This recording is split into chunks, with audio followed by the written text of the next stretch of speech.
to whether or not you'd want to play it at a local tournament. Abzan's a great deck right now. Jeskai might just be a great deck, period. Yeah, that's how I feel. Can't say I disagree, but we are underway. Gerry starts out on Temple of Malady. Matthew on 2 mulligans, Gerry on 1, so they'll have the same number of cards this game, as Matthew is on the draw. And we're going to look at what Matthew's 5 was. Gerry will fire off a Thoughtseize on turn 2. And this is the 1 Thoughtseize in Gerry's main deck, 2 in the sideboard. See a second land here for Matthew, but only a second land. It's a forest.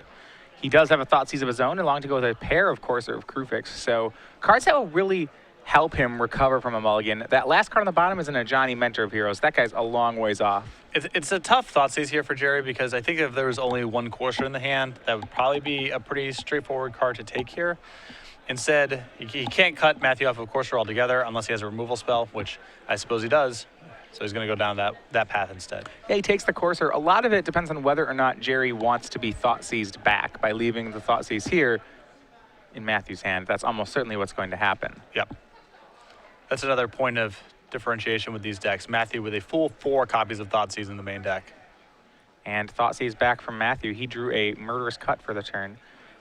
We're going to have Soul of Innistrad, Hero's Downfall, Doomwake Giant. Gerry does have land 3, but he does not have Courser of Krufix. And you can see why Gerry didn't care about getting Thoughtseize with his hand. His hand's not very good. He has an uncastable Hero's Downfall because of colored mana, and then he has a 5-drop and a 6-drop in his hand. Yeah, at that point, he just wants to get rid of a Courser of Krufix. If Matthew draws that 3rd land and lands a Courser, it could do a lot of damage. For sure, because Gerry's not going to be going anywhere for a little while.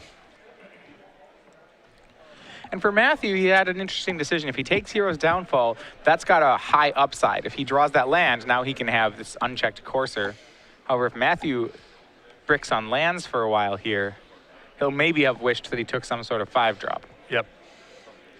And funny enough, Gerry ripped a removal spell here and a Murderous Cut for the Courser, but I think Matthew ripped right back with another Thoughtseize. Yeah, Matthew doesn't hit land 3, but he does hit Thoughtseize number 2. He'll Thoughtseize Gerry, go down to 16. Sees the same hand, now with Murderous Cut added. Wouldn't be surprised. He went with the removal spell last time. You think he does it again? I think so. It's not like this hand's gotten any better. Yeah, the Soul of Innistrad's still a long ways off. The Hero's Downfall wasn't even castable in the last hand. And you're absolutely right. He takes Murderous Cut, but no land 3 from Matthew. Gerry has land 4, 1 more, and then he's at Doomwake Giant. And Matthew does hit the 3rd land. That's a Plains. All 3 of his colors are online. He'll have Courser of Krufix. And now the pressure is on Mr. Thompson. Yeah, and Gerry really needs to find either a removal spell right now or running lands to start deploying some of his threats. Well, land number 1 does happen. He's going to crack a fetch land, cast a Doomwake Giant. The Constellation Trigger not doing much, but it is a 4/6 that will put some pressure on Matthew. He does not have a kill spell for it. And a 3rd Thoughtseize may not be exactly what he was looking for. Well, if Gerry misses a land drop next turn, it could be really good for Matthew. Yeah, a resolved Soul of Innistrad actually is a lot of problems for Matthew if Gerry gets to cast it. Though another thing to keep in mind, Matthew with 4 main deck copies of Abzan Charm, so he does have some outs to just random big creatures that sneak through. Yeah, he will cut down the Doomwake Giant, swing in with Courser of Krufix. And yeah, this is important here. Can Gerry get this Soul of Innistrad into play? He's got 1 turn to do it.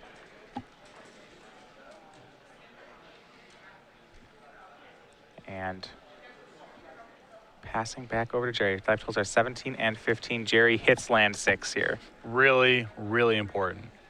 Big draw for Gerry Thompson. He's going to get Soul of Innistrad in play. It's a 6/6 Death Toucher. If he gets untapped with it, he'll start to buy back his own creatures from the graveyard. And also that means that the Thoughtseize that Matthew's drawing this turn is a dead draw. And Gerry with no cards in hand. Matthew on top does get to spy a Hero's Downfall, but it's going to be a little late here. Gerry will get a swing in, and I think more importantly, we'll get his Doomwake Giant back. Exactly. Gerry's going to be able to get some card advantage of his own going here, and Matthew's going to have to keep his mana busy for the next couple turns handling Gerry's board. If Matthew finds another black mana, this does turn on his Thoughtseize in a way. Except, well, that's at instant speed, so Gerry probably won't do it until Matthew's end step. It all depends on how things sequence here. Yeah. And this Courser's not being very cooperative for Matthew either, which is a big problem. I don't think he's found a free card yet. Yeah, if he had a swamp there, he could downfall the Soul of Innistrad, and then when Gerry used the ability, he could Thoughtseize away the Doomwake Giant, but things just aren't going to line up that way. Yep.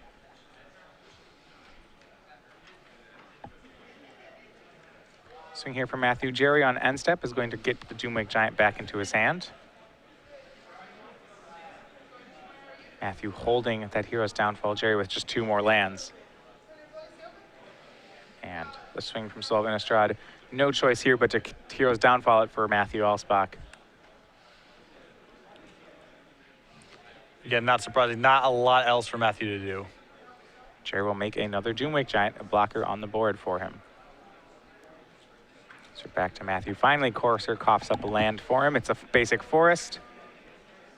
And he's got a Fleece Mane Lion waiting on top. His draw for the turn was a Sylvan Caryatid, though he also has Thoughtseize and Ajani, Mentor of Heroes in hand. An option he has with the Ajani here is to just put some counters on the Courser Crewfix and hope that it gets through the next turn.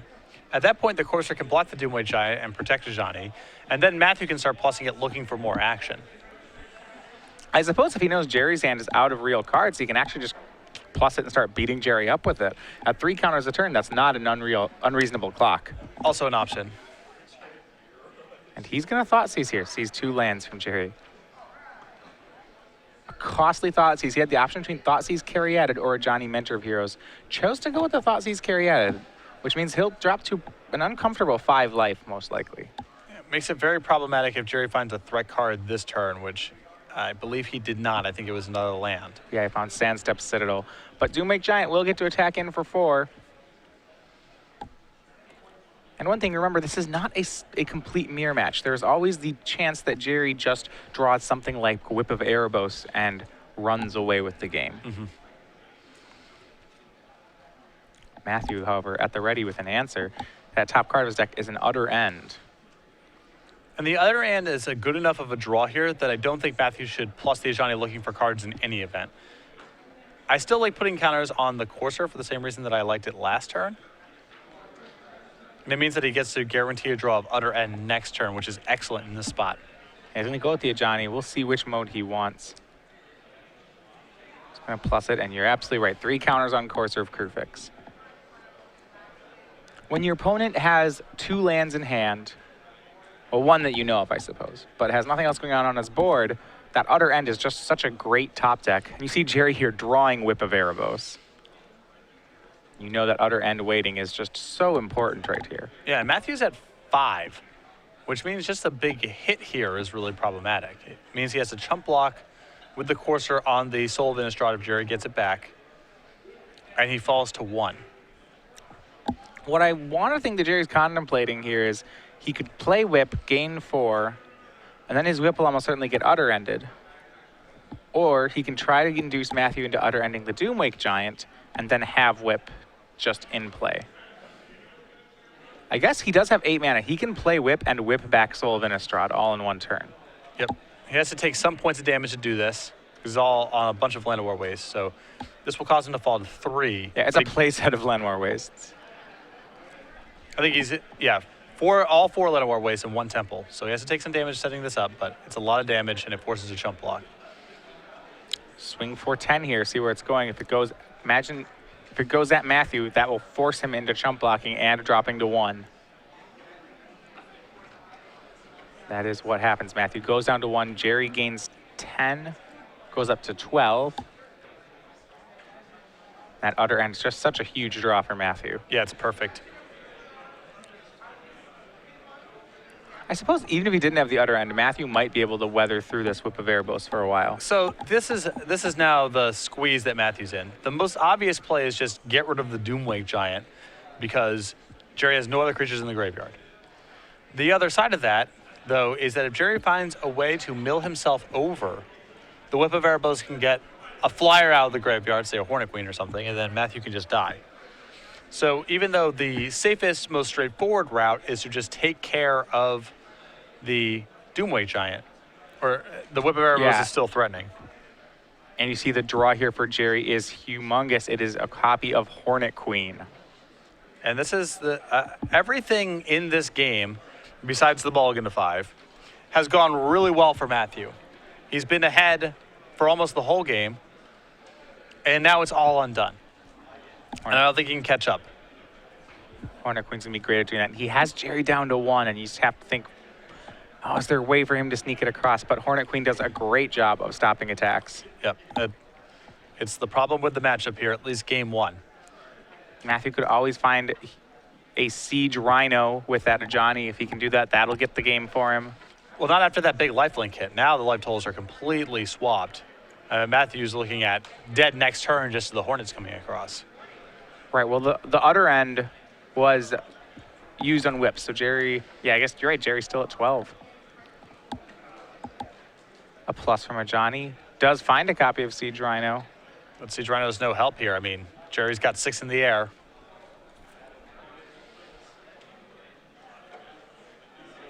And you can see why people went to this card to try to get an edge in Obs on Mirror matches. Yeah. Matthew was doing his thing. Looked like he was on the verge of winning that one. And then a Hornet Queen undid everything. Yeah, it wasn't just the Hornet Queen. It was the fact that Gerry had that life gain off of the Whip of Erebos that got it for him. If he doesn't gain the 10 that turn, the Siege Rhino there wins the game for Matthew. Yeah, it's all bits of interlocking pieces there.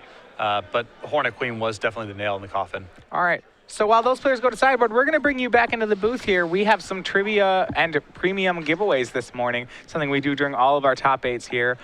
The rules are we will ask you a trivia question. If you believe you know the answer, hop onto Twitter. Make sure you are following us at SCG Live and put the hashtag SCG Premium. You see it on the bottom of your screen on your tweet. At the end of all of our top 8 matches, one of the correct answers will be chosen to receive 3 months of Star City Games Premium for our first question. And I'm going to throw out a question for the first round here because I really like this deck that Gerry has brought. We saw Cedric Phillips play it yesterday, and while these lists for these Obs on Reanimator decks, there's been a lot of variety in them, and one of the things I like about Gerry's list, and the list that Cedric played, was they're playing one of the M15 Soul cards. This was a whole cycle. There were 6 of them in total. But which Soul, it's a mythic rare, is a one of in Gerry's deck? If you believe you know the answer, make sure you tweet that at us before the end of the round. And it made a cameo appearance there in game 1. It so did. We got a little bit of a clue if you've been watching. So going to the match, though, sideboard. This is going to be important here. Game 1, there aren't too many answers that Matthew has to something like Whip of Erebos. He does have some copies of things like Erase, however, in the sideboard. Walk through how Matthew boards this matchup. Well, he's got a lot of really good options here. Erase, Unravel the Aether, and Offensa, and 2 copies of Doom Blast. And the Bile Blights, honestly, are another good answer to, or at least reasonable answer to Hornet Queen. I think that all of these cards could be coming in some mixture. The Erase and the Unravel the Aether, giving him some more game against Whip of Erebos. Also could be used against Doomweight Giant and Courser Crew Fixes, other targets in Gerry's deck in case he doesn't draw Whip. The 2 copies of Doom Blast, if the game goes on for a really long time, that's a very powerful card to have access to. I think the 2 Nisses may come in as well. I mean, I think Matthew has to be the aggressor here. It's not the easiest card for Gerry to get off the table. So a lot of really good sideboarding options here for Matthew. Yeah, I do. I agree there. I like that he has cards like Unravel the Aether that could take care of Sylvan Caryatid and Whip of Erebos. And you're right, Doom Blast, as we saw in Ari Lax's Pro Tour deck, has been great in these Obs on Mirrors. Now, there still are some difficulties. If Gerry has a Whip of Erebos going, all of this is undone if Matthew doesn't answer it. So he does have to be careful. It still is a tough matchup for him, but he has a lot more game in these games 2 and maybe 3. For sure. He can play a longer game, and he can interact more comfortably with Whip of Erebos, which are the 2 biggest weaknesses he has in the pre-board games. On Gerry's side, you see a Reclamation Stage, 2 Abzan Charms, an Erase and Under End, a Farika, 2 Nisses, 3 Drowned Sorrows, 2 Glare of Heresies, and 2 Thoughtseizes. I really like the Glare of Heresies in this matchup. They're good removal against a variety of Matthew's threats, including the Anafenzas that he's bringing in here that can be problematic for Gerry. I like the 1 Farika. I like the 1 Utter End. I like the 2 copies of Abzan Charm as well.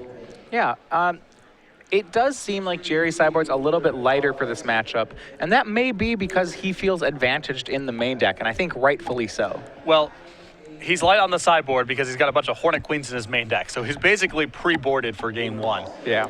Matthew's definitely catching up here. He's got a lot more juice in the sideboard than Gerry does, but as we saw, game 1, Matthew's had a pretty big deficit.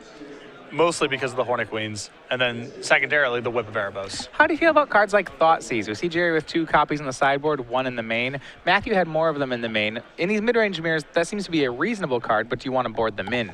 Well, I like the Thoughtseizes in Matthew's deck because Gerry's deck is more about moving parts. So his hands are going to be more vulnerable to Thoughtseize because they're often going to be glued together by a particular card. Either a commune that lets him get his graveyard going or the 1 Whip of Erebos. Also, because Matthew's the aggressor in the matchup, I sort of like him being as disruptive as possible. On Gerry's side, there aren't really specific cards that he's worried about in Matthew's deck. There's nothing he's trying to pinpoint in the same way that Matthew's going after Hornet Queens and Whip of Erebos. And Gerry's life total is also at a premium because he's the defensive deck in the matchup. The 2 points of damage are more likely to matter on Gerry's side than on Matthew's side. Gerry still may bring it in, but I think that there's nothing in particular he's going after. His life total matters. And these Abzan mirror matches, these mid-range reanimator matchups, people do get empty-handed at some point. They're just playing off the top of their decks, and Thoughtseizes are pretty bad draws. So I think the burden of proof is for you to want Thoughtseize in the matchup because there's times where drawing one's really bad. We did see Matthew fire off a Thoughtseize against a hand with just lands in it last round. So that you're right, they can become blank. And I think I agree. If you're Gerry, you don't want to Thoughtseize a hand that's just a Siege Rhino and a couple Planeswalkers. Sure, you get one of them, Matthew will just cast the other one. Exactly. So I could see, if I'm in Matthew's spot, I'm probably leaving in the full 4. If I'm in Gerry's spot, I think that I keep the 1 main deck, 1 in. I would be surprised if I would go past that. Matthew starts the game on the play with the Temple. Had a bit of a think there. His top card was Dune Blast, a great card in the matchup, but it's a 7-drop. How much do you really want it on turn 1? After contemplating, decides to ship it. And one of the saving graces here is that Matthew does have a Windswept Heath in his hand. So that Dune Blast is not gone forever. He does get to shuffle it back into his deck, and that might actually be the tipping point between keeping it and putting it on the bottom. It's not gone forever. Second Temple here for Matthew. Both players just setting up.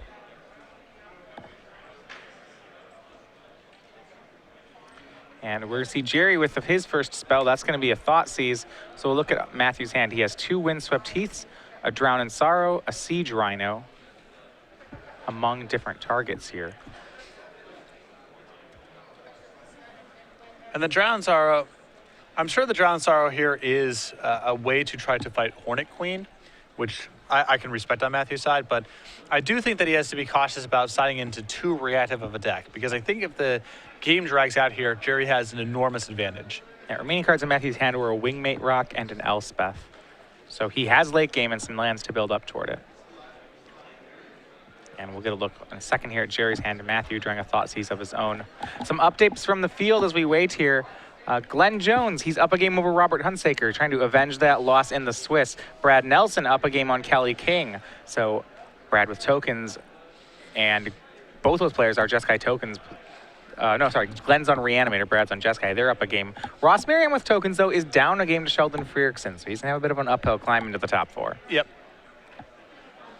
But we have seen that deck yesterday. Brad Nelson down a game in a challenging matchup against Mardu and was able to pull out the post-board games. And Matthew with a Thoughtseize on Gerry sees a hand full of different threats, but no land. Gerry has a Commune with the Gods here, which he's going to get to look at some cards for. But Gerry doesn't have land number 2. Matthew Thoughtseized away a Whip of Erebos. Gerry had looks like he kept a 2-land hand with double green and a Course of Krufix, and he's going to miss on that 3rd land. 24 lands, it appears like, in Gerry's deck, alongside the Caryatid.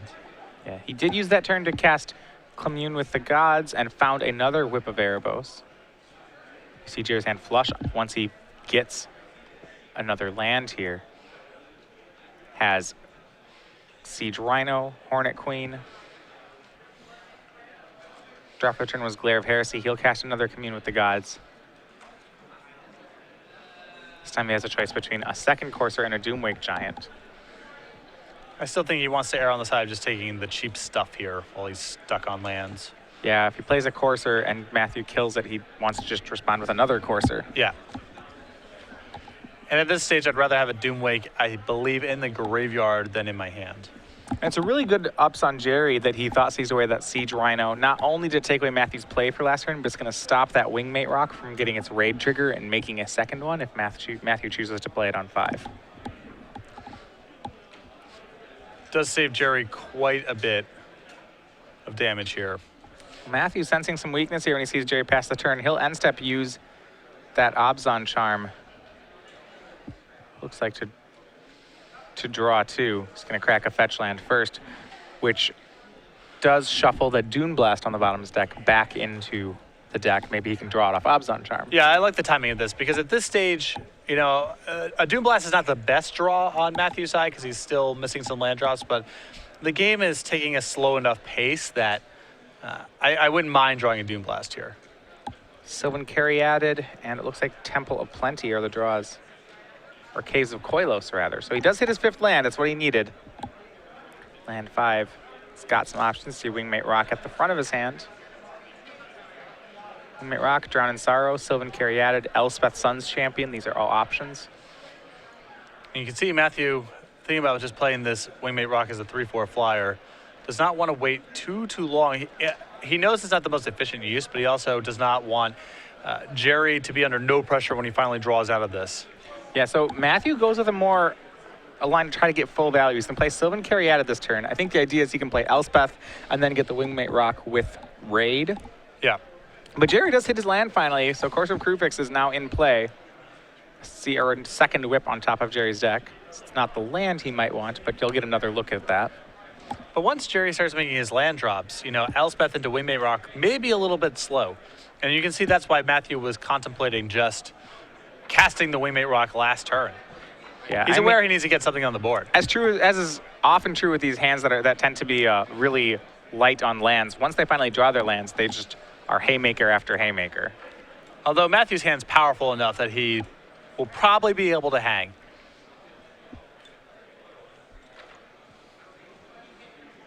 Here we go. It's Elspeth Sun's Champion for Matthew. It's what he was setting up for. She's going to plus make 3 1/1 soldiers. And 2nd whip drawn from Gerry. We have our first result here. Glenn Jones does win 2-0 over Robert Hunsaker. That was his loss in the Swiss, but he has avenged it in short order. So Glenn with Obzon Reanimator is in your top 4. Not surprising, he felt very confident with the deck and the matchup.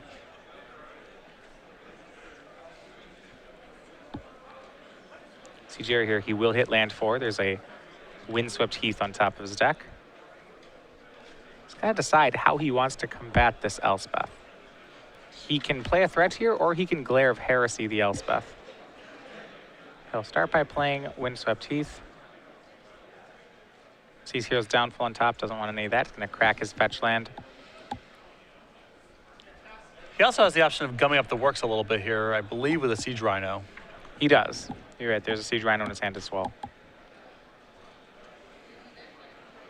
Gerry has great cards, but a limited window in which to cast them, so he really has to make the most of each one here. Yep.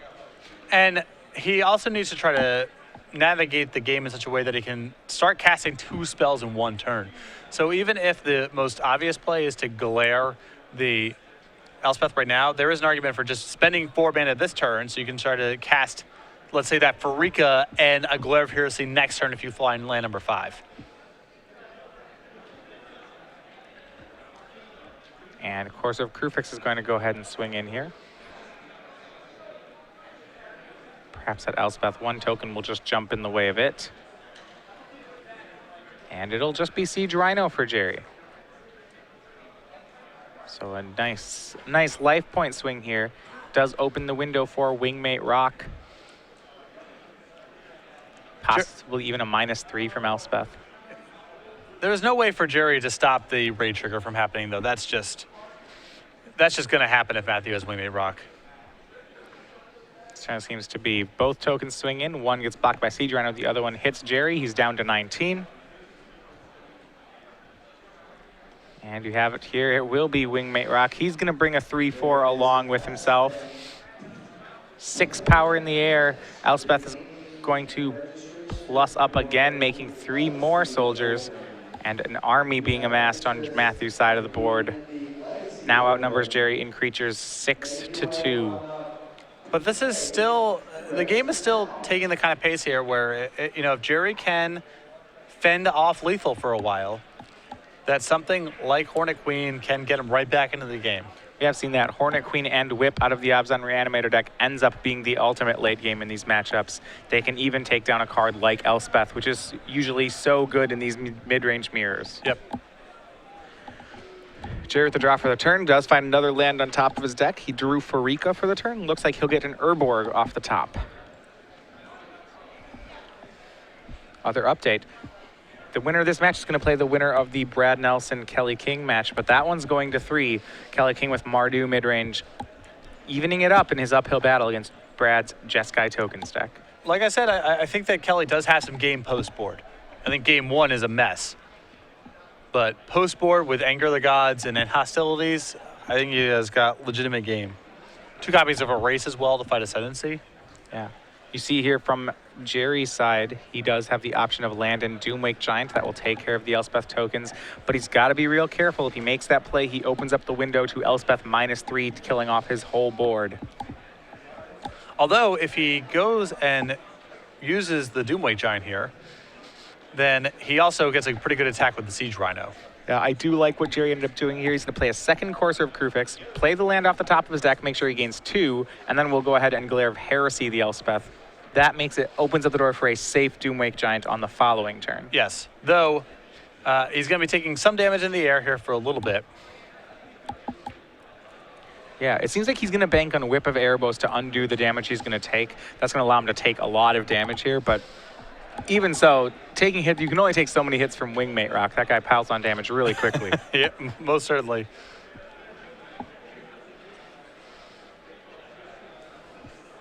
Other matchup, Ross Miriam, the first Jeskai Tokens deck. He's going to fall 2-0 to Sheldon Frieriksen. So we're going to have Sheldon Frieriksen versus Glenn Jones in our top 4. Settle in for another log one, I suppose. Yeah, Sheldon is on the Abzan mid-range deck today.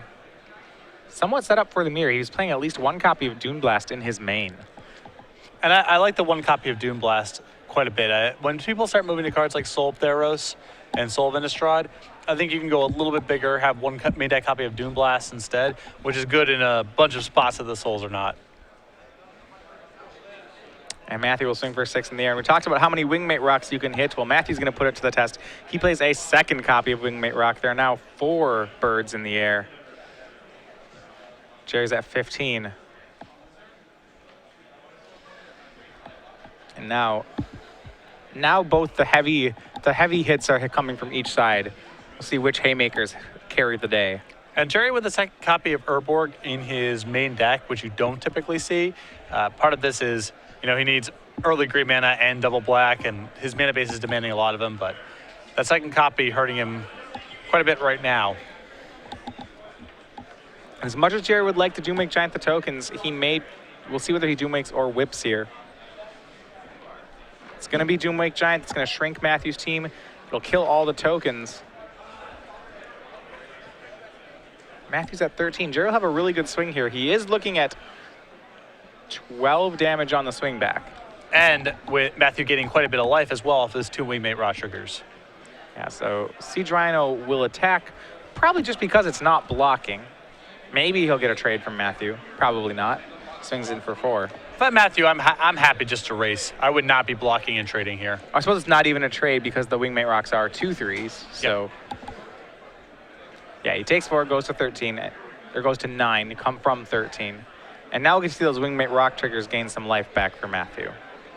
But he's got to be careful because he knows Gerry has a Whip of Erebos in his hand. And next turn when Gerry plays one, if Matthew doesn't have an answer to Whip, I'm not even sure that 2 Wingmate Rocks can race it. Well, Matthew right now has 12 damage on the table, and Gerry's attacking for 12. So the Whip is an issue. But the alternate lines of play that Matthew has are not great here. Playing an Elspeth, I suppose you can play Elspeth and minus it. That doesn't seem half bad. That gives a lot of Gerry's... The thing you have to do to combat Whip, if you can't kill the Whip, is you have to take the other person's power off the board and their creatures. Yep.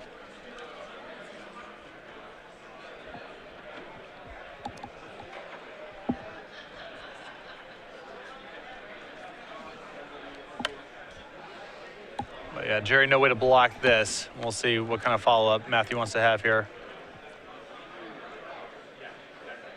And each Wingmate Rock gaining a lot of life there. Each one gaining 4. Matthew goes from 9 up to 17. Gerry's now down to 5. Seems like he's locked into playing Whip of Erebos here. He just needs to gain as much life as possible. Matthew's play for the turn was just Sylvan Caryatid. See, Gerry, he has a Hornet Queen waiting on top of his deck. That's exactly what he wants here. Here's going to be Whip of Erebos and a swing. That's 12 power with lifelink.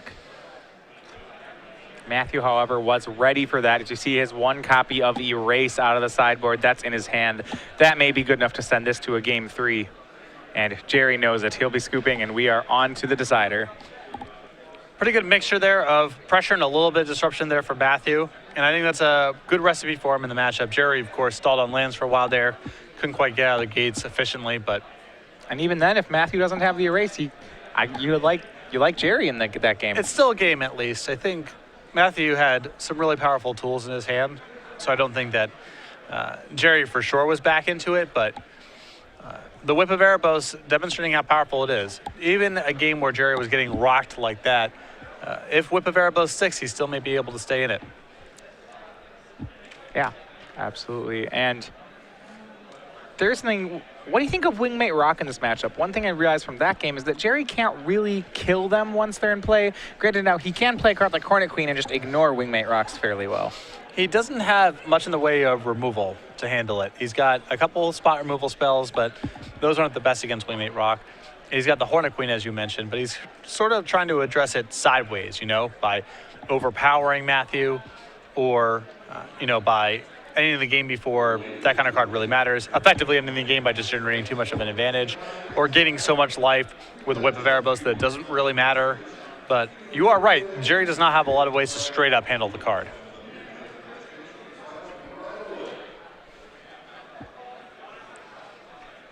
Players here getting ready for game 3, going back to the sideboards. So you saw there that Erase there is a 1-of that came in out of Matthew's sideboard, but he does have 2 copies of Unravel the Aether as well to take care of a card like Whip. I like all the enchant removal that Matthew has access to. The Erase and the disenchant effects being really good against Courser, Doomway Giant, Whip of Erebos. They're really efficient in the matchup and probably better than even something like Utter End would be, because for the most part, Matthew's going to be wanting to target the enchantments that are in Gerry's deck. That game, Gerry just off to a bit of a slow start. He kept a 2-land Courser hand on the draw.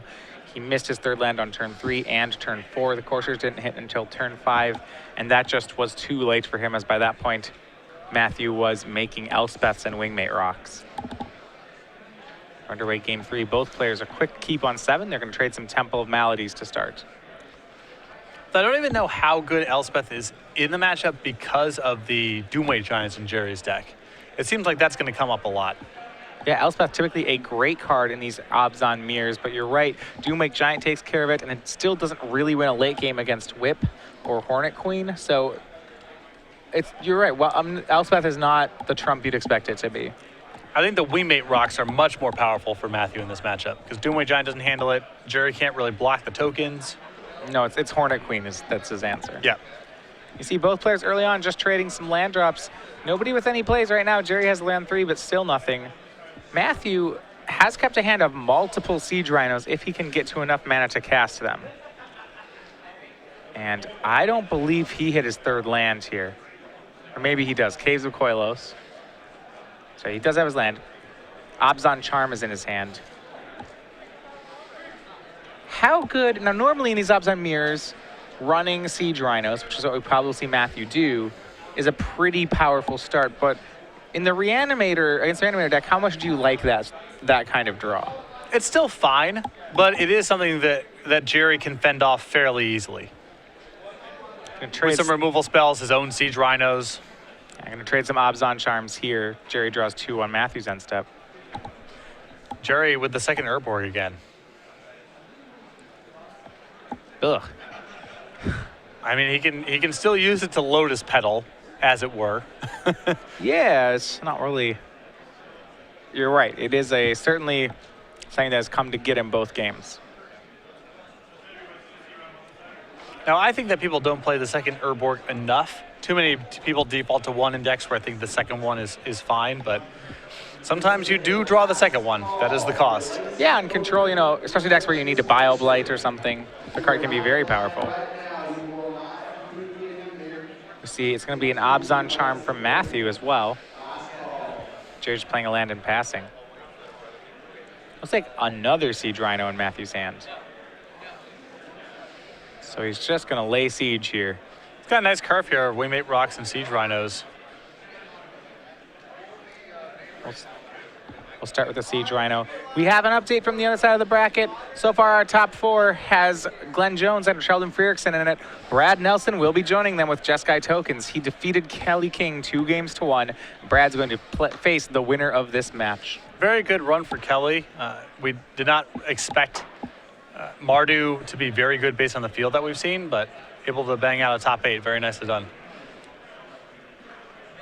Gerry here, turn 4, does not have a land. He went fishing for one. He could have Siege Rhino'd, but instead plays Courser of Krufix.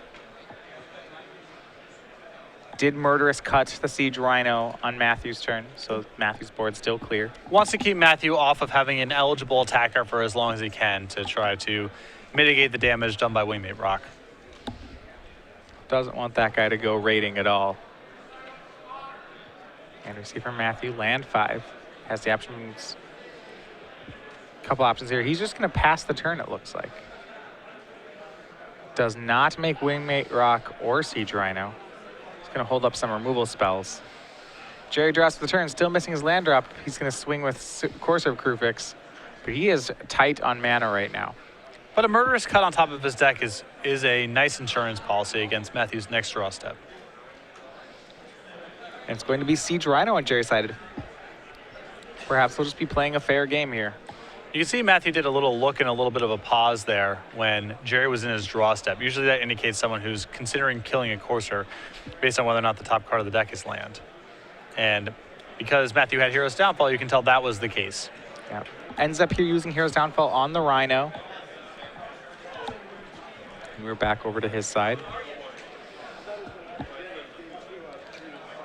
Life totals both still high, 17 and 16.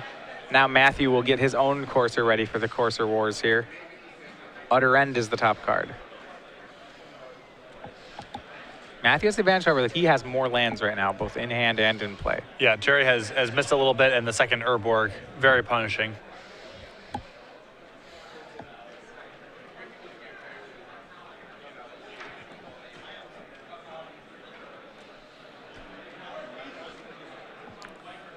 You see here, Windswept Heath from Matthew, and he passes. So we're back onto Gerry. Still no lands from Thoughtseize on top of the deck. These cards like Murderous Cut and Thoughtseize aren't really bad on this board, but it's, I'm sure Gerry would like to be drawing lands at the same time. Absolutely. I think the removal spells are just great in this matchup. Past that, these discard spells, not so much. Gerry will play a second Courser, then he'll make his Urborg. So get rid of the first one. And it will be Murderous Cut for Courser of Krufix. Using the legend rule to facilitate delve. Very nicely done. Plays the Courser first to get the extra life point. This game's in the margins. And he keeps the aggro on here. And it's interesting, so what Gerry's doing, he's buying time here for his land drops by using cards like Courser of Krufix and Murderous Cut very aggressively. Good morning, Legacy players. And as long as Matthew can never get to an attacker, his hand's not that good. He really needs that Wingmate Rock raid trigger to have much of anything going. And he's got to be worried too, because Gerry's got a full hand of cards. He's missed land drops again. Really seems like Gerry's aware of this Wingmate Rock threat, so he's very aggressively stopping any attacker on Matthew's side. Yeah. Matthew has a Siege Rhino in hand, but he's going to opt against it. Looks like he's going to go for his Utter End instead. And I would have preferred, I think, to play unless Matthew has 2 removal spells here, I would have preferred to play the creature. We'll see in a moment. But this breaking up the Courser inside the draw step doesn't work if Gerry gets to keep one of the Coursers.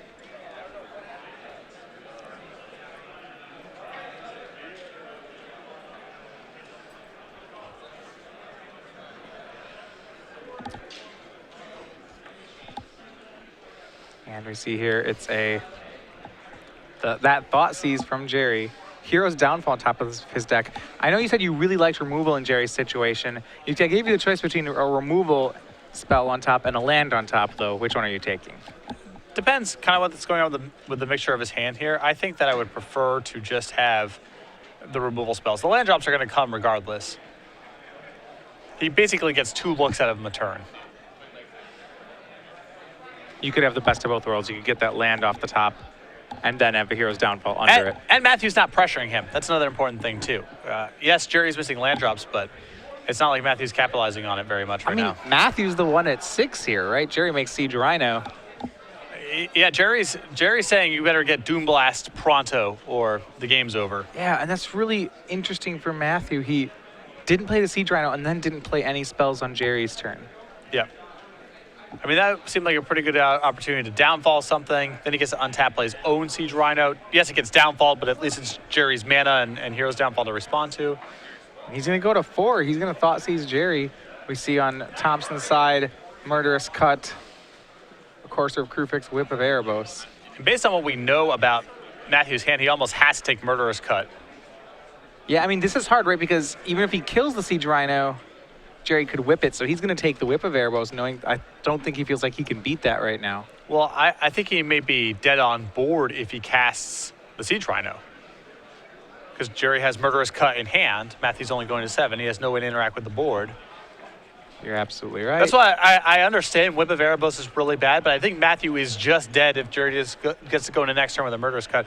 At least if you take the Murderous Cut, you have the hope of drawing an answer to Whip next turn. And Matthew knows it too. So that'll be the extension. And Gerry Thompson, your undefeated player and 1 seed, moving on to the semifinals in a clash of the Titans here with Brad Nelson. This is going to be a real good one. And it's nice to have Gerry back at these tournaments. He's still on his semi-sabbatical after doing R&D work. There's a time after each set gets released that you've worked on that you're not allowed to play in sanctioned events.